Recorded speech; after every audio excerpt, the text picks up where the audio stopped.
It's just an adrenaline rush. It's no different than, I think, the people that love spicy peppers. You get that rush. Or people that love going on the roller coasters and they go on, super G loop-de-loops and stuff. It's the same kind of thing. I love my peppers. I can't stand roller coasters. Everybody gets it a different way. I remember going on Magic Mountain when I was a kid at Disney World, and I closed my eyes the whole time when it went around. It's just not my thing. But everybody gets their adrenaline rush in some way. Yeah, roller coasters are a weird one because I like roller coasters, but I hate being like ill, and so some roller coasters they make me woozy, and I'm just like, that's what I don't like. I like the feeling, the adrenaline rush of roller coasters, like the one at the Matterhorn at I don't know if you know what that is. It's at I've heard of it. It's the big mountain at Disneyland, and it's like you go through and there's like Yetis and things like that. I love that one. I love Space Mountain.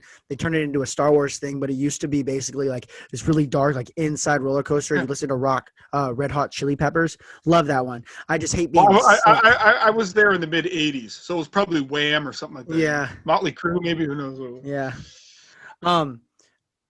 Yeah, definitely. I do think it is that the fear, though, back to what we were talking about, I do think it is that humans do. It is an intrinsic thing that humans, like, not necessarily they want, but it's like a feeling that we've always had through evolution, everything, like you said, to procreate, to find love, to be together socially together with other people, and we like to stay alive. So fear is one of the things we just are so naturally inclined to. And so to be afraid and not have your life like endangered, I think that is a fascination of humans. Like, to be so scared to the point where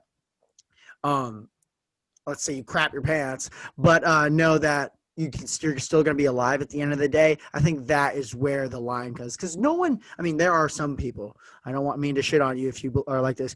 No one, when they're afraid for their life or their family's life, no one wants that. But they want to be afraid where they're safe, Yeah.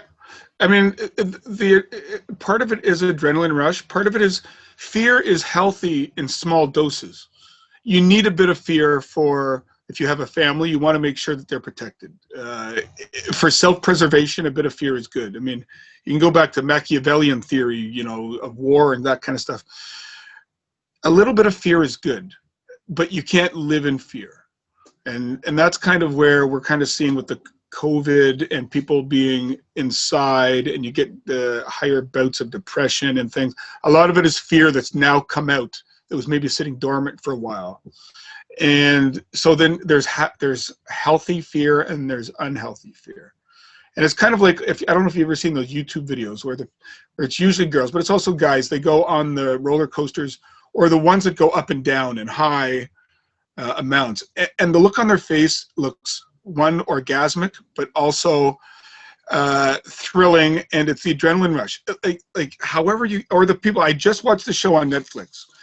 You can find it. I forget. It's a series of 5 or 6 where they go over weird sports.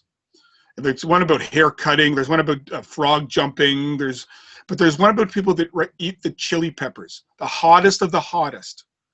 And you can just see their faces red, and their noses dripping. The sweat is coming out, men and women. But it's an adrenaline rush. They love it and they want it, and that's how they do their thing. People do it in other ways. They go running. They work out, they have sexual activity, they listen to music. Maybe they're big on their work. Their work is their big drive, and that gives them a rush to do a presentation in front of the boss or whatever. Everybody gets it somehow. This is just, I find, as long as you take it in perspective, a safe outlet for that adrenaline rush. So I just remembered a question I had for you earlier. Sure. Or when we were just rambling. We were talking about basically the evolution, not really the evolution of humans, but how, like, things we don't understand.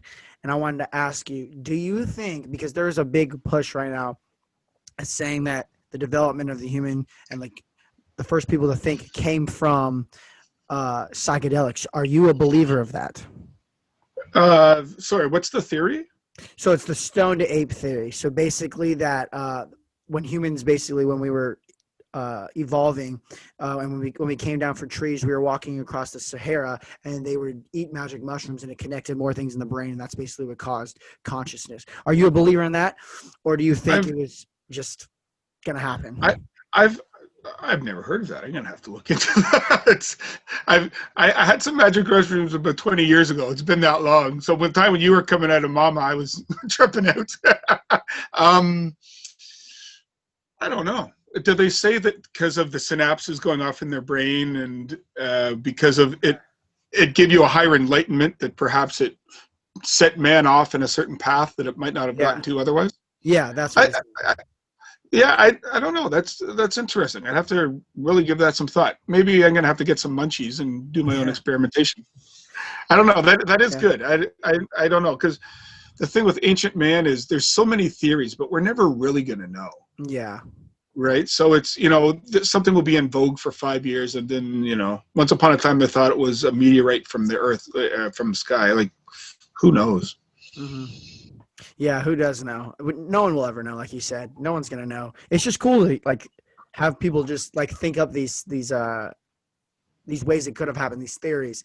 I do think it is wild how ancient humans, or not necessarily ancient, but like the Amazonians and the Aztecs and the Native Americans and like all these different like older humans, they had their own different types of psychedelics in their own like tribes, and like how to like do things in a certain way, like peyote and I can't remember the Aztec one, but also the really crazy one is ayahuasca with the Amazonians, because it comes from two plants that are nowhere near each other in the Amazon that have to be brewed together to create this experience, this transformative spiritual experience. So I do think it is weird